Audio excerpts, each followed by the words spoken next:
जय गुरु जी। अनंतम शुक्राना गुरु जी, अमृत वाला सत्संग बख्शने के लिए। सारी संगतों पर कृपा करो, मेहर करो। शुक्राना गुरु।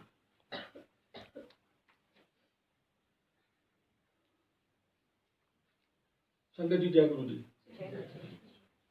अंकल के सत्संग रोज सुन रहे हैं, अलग ही अनुभव है।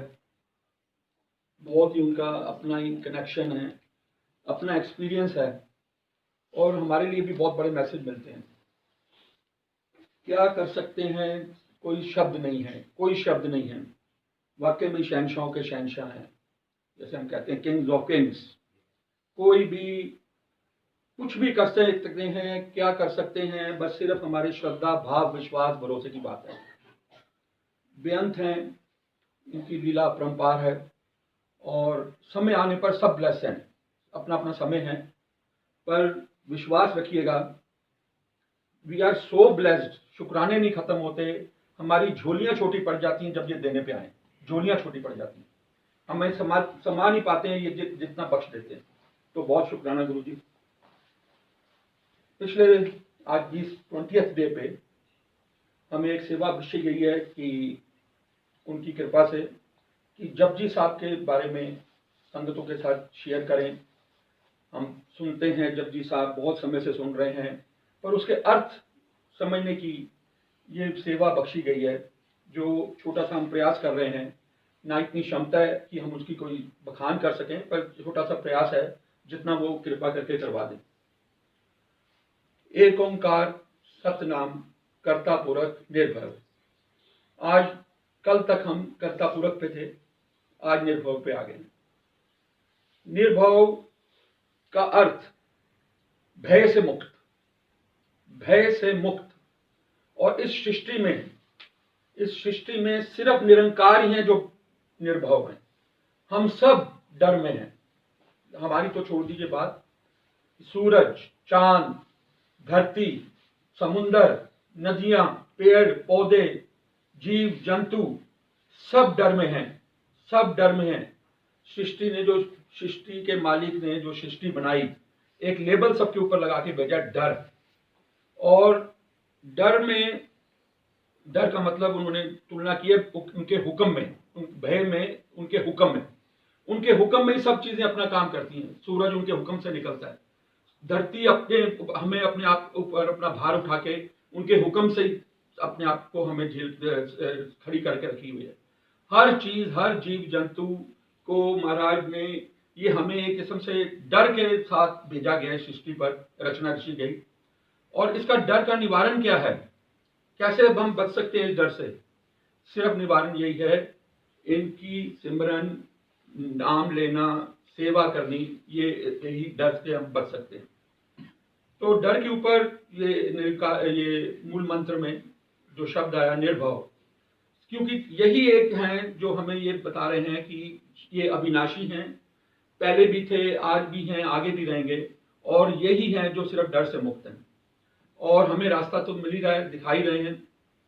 तो एक डर के ऊपर एक छोटी सी जिक्र हुआ कि गुरु अंगद देव जी महाराज का दरबार लगा हुआ है। एक संगतें बैठी हैं, एक संगत का नाम आया गुज्जर, और वो उदास बैठा है दरबार में। और गुरु अंगद देव महाराज देख रहे हैं, संतों को सब कुछ देख रहे हैं। उनकी निगाह जब इस गुज्जर संगत पर पड़ी तो उन्होंने उसको बुलाया, और बुलाकर, वैसे तो गुरुजी महाराज सबको याद करते हैं, देखते हैं, पर बुलाते किसी बिरले को ही अपने पास। बुलाया उनको कि भाई तू उदास क्यों है, दरबार में आके उदास क्यों है? उन्होंने कहा कि मैं वाकई में बहुत उदास हूँ, और जब जब मैं आपके दरबार में आता हूँ मैं उदास होता हूँ। उन्होंने कहा दरबार में आके तो खुशियां मिलती हैं, और तू कह रहा है मैं उदास होता हूँ। उन्होंने कहा बिल्कुल मैं सही कह रहा हूँ। मेरी उदासी का कारण ये है, जब मैं आपके पास आकर आपके आसपास सेवादार देखता हूँ कि आपकी बड़ी श्रद्धा से सेवा कर रहे हैं, लगन से सेवा कर रहे हैं, तो मुझे उदासी इस बात की आती है कि मुझे ये सेवा क्यों नहीं मिल पाती। मैं उदास रहता हूँ इनकी बख्शिशें देखकर, आपके आसपास के सेवादारों की, क्योंकि मेरे को ये सेवा करने का मौका क्यों नहीं मिलता। तो महाराज ने कहा ऐसी कौन सी बात है जो तुम नहीं कर सकते? उन्होंने कहा मैं गृहस्थी आदमी हूँ, इतनी मेरी जिम्मेवारियां हैं, मेरा परिवार है, और मैं चाहते हुए भी सेवा नहीं करनी नहीं आ सकता हूँ, क्योंकि मेरे को टाइम नहीं मिलता, मैं उसी में बिजी रहता हूँ, मेरे को समय ही नहीं मिलता, मजबूरी है मेरी बहुत, पर मैं बहुत मिस करता हूँ ये सेवाएं। तो गुरु अंगद देव महाराज जी ने कहा तू गृहस्थ में भी रहकर ये सेवा कर सकता है, यही हमारे लिए भी लेसन है, तू गृहस्थ में भी रहकर ये सब चीजें अपने ऊपर बख्शे ले सकता है।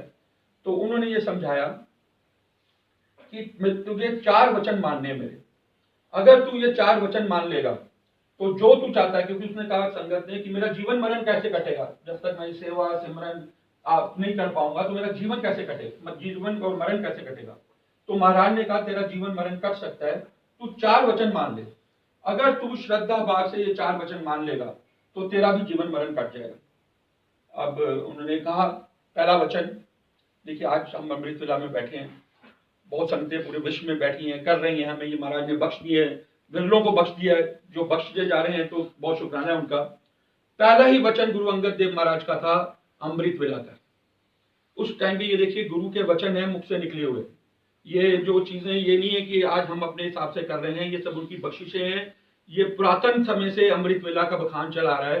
पहला जो वचन उनको बोला गया उस संगत को, गुज्जर को, कि अमृत वेला का, सुबह उठ रात के पैर से जो समय है अमृत वेला का, अपना अमृत वेला संभाल। उसने कहा ठीक है, सत वचन करूंगा। दूसरा वचन उन्होंने कहा कि जपजी साहब, ये आज हम जपजी साहब की बात कर रहे हैं, ये उस टाइम के गुरु अंगद देव जी के वचन, उस संगत के माध्यम से उन्होंने जपजी साहब की इतनी बढ़ियाई बताई, क्योंकि जपजी साहब हम समझ चुके हैं अभी तक, एक ओंकार का ही जो पूरा मूल मंत्र का पूरा अर्थ है। तो उन्होंने कहा जपजी साहब, बड़ी श्रद्धा भाव से जपजी साहब का पाठ कर रोज, जो आज हमें भी महाराज कृपा करके बख्शते हैं, हम कर पाते हैं, जो भी बिरले कर पाते हैं। सिमरन कर, हर श्वास के साथ सिमरन कर, आज जिन श्वासों की कीमत हमें मालूम है, और सिमरन कर, याद कर, उनका नाम जप, तीसरा वचन। चौथा वचन, ये भी बहुत बड़ा वचन था, और हमारी भी छोटी सी सेवा रहती है इस चीज में, हम करें जरूर, किसी भी कमजोर गरीब आदमी की मदद कर, जितनी तेरी समर्थ हो सके, जब भी तेरे को ऐसा मौका मिले, बिना डर के, बिना संकोच के, जितनी तेरी श्रद्धा बने, गरीब आदमियों की, कमजोर आदमियों की मदद कर। चारों वचन उसने सुन लिए और महाराज से आज्ञा ली, शुक्राना किया, ठीक है महाराज, अब आपका हुक्म हुआ है और मैं जरूर करूंगा, और आपकी कृपा होगी तो आप मेरे को करवा ही देंगे। घर चला गया, अमृत वेला संभालना शुरू कर दिया, जपजी साहब का पाठ शुरू कर दिया, उनको जितना सिमरन करने का उसको टाइम। अच्छा, फिर उन्होंने, उसने ये सॉरी मैं बीच में भूल गया, उसने कहा कि आपने ये तो चीजें मैं करूंगा कैसे, मेरे पास समय कैसे है, श्वास श्वास सिमरन मेरा कैसे होगा। उसने पूछा तू करता क्या है, उसने कहा मैं लोहार हूँ, मैं रोज हथौड़ा मारता हूँ, लोहा काटता हूँ, लोहे पे हथौड़ा, मेरा यही काम है, सारा दिन मैं इसी में लगा रहता हूँ। तो उन्होंने कहा ये भी बड़ी लेसन है कि जब तू हथौड़ा चलाता है, तो हथौड़ा जब तू उठाता है और मारता है, तो उसके साथ तू उसके अंदर वाहिगुरु जोड़ ले। जब आज ये हमारे लिए भी बन सकता है कि जब वो हथौड़ा एक मारे तो वाहिगुरु, दूसरे दिन में कितनी बार हथौड़ा मारेगा, तेरा वाहिगुरु सिमरन साथ चलता जाएगा। तो ये उनके कर्म के साथ महाराज ने हमें समझाने की कोशिश की, कर्म के साथ अपना सिमरन जोड़ ले। अब एक छोटे से और उन्होंने एग्जाम्पल हमें समझ में आते हैं, रेलगाड़ी चल रही है, कई लोग रेलगाड़ी से सफर करते हैं, उनके लिए एक ज्ञान मिला कि रेलगाड़ी की जब आवाज चलती है छुक छुक छुक करके, उसके अंदर वाहिगुरु का सिमरन जोड़ लो, जैसे छुक वाय, तो उसकी जो ट्यून आती है, जो आवाज आती है। तो महाराज ने हमें ये बताया, अपने कर्मों में, जीवन के हम गृहस्थ में हैं, जीवन की जिम्मेवारियां निभा रहे हैं, वो हमने निभानी है, उसके साथ हम हमेशा अपना सिमरन जोड़ लें। आज हमारे लिए, आज हमारे युग के लोगों के लिए, अगर आज हम अपने लिए बात करते हैं, हम कार में जा रहे हैं, कार में आप सीडी लगा लें, कोई प्लेयर लगा लें, और या मन में सोचते जाएं, तो रास्ते में आपका वाहिगुरु सिमरन हो सकता है। मेट्रो में जा रहे हैं, आप वाहिगुरु सिमरन कर सकते हैं। तो जब भी मौका मिले, खाना खाते समय, जब, और काम पे अगर आप हैं और आपका ऐसा काम हर्जा नहीं होता, तो आप अपना वहां प्ले कर लें, कुछ भी उनको याद कर लें। तो 24 घंटे में हम अपने को सिमरन में, श्वास श्वास सिमरन में जोड़ सकते हैं, जो कि हमारे लिए सबसे बड़ा जरूरी है। तो उसका ने ये नियम उसने समझ लिया, और वो अपना वही हथौड़ा मारता, वाहिगुरु सिमरन जोड़ करता रहता, और अमृत वेला संभाल लिया, जपजी साहब का पाठ पढ़ने लग गया। पर उसको वो शांति नहीं मिल पा रही, जो वो चाह रहा था वो उसको नहीं मिल पा रहा कि मैं ये सब कुछ शुरू कर दिया है, पर वो श्वास श्वास सिमरन का उसको आनंद नहीं आ रहा, अभी वो आनंद नहीं आ रहा, और पर कर रहा है, निभा रहा है। एक दिन वो ये कोशिश करता रहता पर आनंद नहीं आ रहा, सोच रहा था कि महाराज के पास जाऊंगा, फिर पूछूंगा कि जो आपने कहा मुझे वो प्राप्ति नहीं हो पा रही। अब एक दिन वो अपना सुबह अमृत वेला संभाल रहा था, दरवाजा खटखटाया किसी ने, तो देखा बाहर एक महापुरुष संत आए हैं, खड़े हैं, उनके हाथों में बेड़ियां बंधी हुई हैं और पांव में बेड़ियां बंधी हुई हैं। वो आए उसके पास, उन्होंने कहा कि उसको पता, किसी ने बताया कि लोहार है यहाँ पे और लोहार का काम है उसका, उसके पास आए। उन्होंने उससे कहा कि मेरे पे गलत इल्जाम लगाकर किसी ने गलत इल्जाम लगा दिया और मुझे राजा ने सजा दे दी और मैं बेड़ियों में जकड़ा हुआ हूँ, मेरे हाथ पैर बांध दिए, मैं बड़ी मुश्किल से किसी तरीके से भागकर तेरे पास आया हूँ कि तो लोहार है, तू मेरी बेड़ियां काट दे। तो बेड़ियां काट दे, तो उसने लगा कि ये बात बता रहा है कि राजा के कोई ऐसी सजा में है और मैंने अगर इसकी बेड़ियां काट दी तो राजा तो मुझे सजा दे देगा। वो सोच में पड़ गया। फिर उसको महाराज के वचन याद आए कि महाराज ने कहा था जब भी कोई तेरे को ऐसा गरीब जरूरतमंद आ जाए, तेरे को उसकी मदद करनी है। अब उसने अपना ये नहीं सोचा कि मुझे सजा मिलेगी या जो भी होगा देखी जाएगी, उसको यही इस टाइम लग रहा है कि ये जरूरतमंद मेरे द्वार पे आया है, मैंने इसको निराश नहीं भेजना। और उन्होंने उसकी गुज्जर ने, संगत ने महापुरुष की बेड़ियां काट दी पैरों और हाथों की। जब बेड़ियां कट गई तो उन संत के अंदर से आवाज निकली, उन्होंने इतना आशीर्वाद दिया कि आज तूने ये मेरे हाथ पैर की बेड़ियां काटी हैं, मेरी इतनी अंदर से दुआ है कि तेरे जन्म मरण की बेड़ियां कट गई, तेरे जन्म मरण की बेड़ियां कट गई। ये देखिए महाराज ने जो वचन कहते हैं कि जन्म पूछ रहा बार बार कि मेरे जन्म मरण के कैसे मैं छूट सकता हूं, तो उस सेवा के भाव से उसकी जन्म मरण की बेड़ियां कट गई। समय बीत गया, उसको उसके बाद जब इसके चारों ये चीजें जो महाराज ने कहा था, क्योंकि महाराज सिर्फ हमें रास्ता बताते हैं, हमें उसको निभाना है, फल ये देंगे। कब मिलेगा? जब हम अपना नित्य नेम करें, अमृत वेला करें, पाठ करें, मंत्र जाप करें, हाजिरी भरें, समय इनके हाथ में है, कब हमें वो फल लगेंगे, पर हमें वो प्रयास करना है, वो बीज बोना है। ऐसे दिन बीत गए तो एक दिन उसका मन किया कि मैं दरबार साहब जाऊं, गुरु अंगद जी महाराज का शुक्राना करूं कि अब आनंद ही आनंद है, अब उसका सिमरन भी हो रहा है और सब कुछ है, उसका नियमित प्रेम से चल रहा है। तो जब वो अंदर पहले लाइन में जाता था, अंदर जैसे उस टाइम सिस्टम होगा कि संगतें लाइन में अंदर जाती हैं, महाराज के बैठे होते हैं सिंहासन पर, तो जब वो अंदर जा रहा था लाइन में, अंगद देव जी महाराज ने उसको देखा खुद, तो महाराज ने अपना मेरे वचनों का पालन किया, तो वहां महाराज ने उसको अपने गले लगा लिया और उसने अपने मुख से कहा कि तेरे जीवन मरण के बंधन सारी उम्र के लिए कट गए और तूने मेरे बात सिर्फ आ गई है हुक्म मानने की, वचन मानने की। तो ये वचन मानने की बात जो है, आज जो हम डर में हैं, डर से मुक्ति सिर्फ एक उसी वजह से रहती है कि हमारे भरोसे में कमी है। हम जीते हैं, डर का कारण क्या है? आज इसमें ये बताया जा रहा है कि डर का कारण क्या है। वाणी में डर का कारण लिखा गया है अज्ञान। अज्ञान की वजह से हमारे डर का कारण है। और आज जो हम ये चीजें एक सेवा के रूप में कर रहे हैं, रिंकू भाई साहब बता रहे हैं, या ऐसे साखियां हम सुन रहे हैं, या ऐसे हमें चीजें वचन सुनने को मिल रहे हैं, ये सिर्फ हमारा अज्ञान दूर हो रहा है, हमें अपना अज्ञान दूर करना है। उन्होंने एक छोटा सा एग्जाम्पल दिया, कमरे में अंधेरा है और हमारा पाँव नीचे किसी चीज से टकरा जाता है और हम डर जाते हैं, हमें लगता है ये सांप है, अंधेरा था, और जब हमने लाइट जलाई तो देखा ये सांप नहीं, ये तो रस्सी थी, तो हम अज्ञानता में अंधेरे की वजह से वो डर गए। तो महाराज हमें ये समझाने की कोशिश कर रहे हैं, ज्ञान की बहुत जरूरी है। वाणी में अंधेरे का जब भी शब्द आया तो उन्होंने बोला है उसको अज्ञान, और प्रकाश का जब शब्द आया तो उन्होंने बोला है उसको ज्ञान।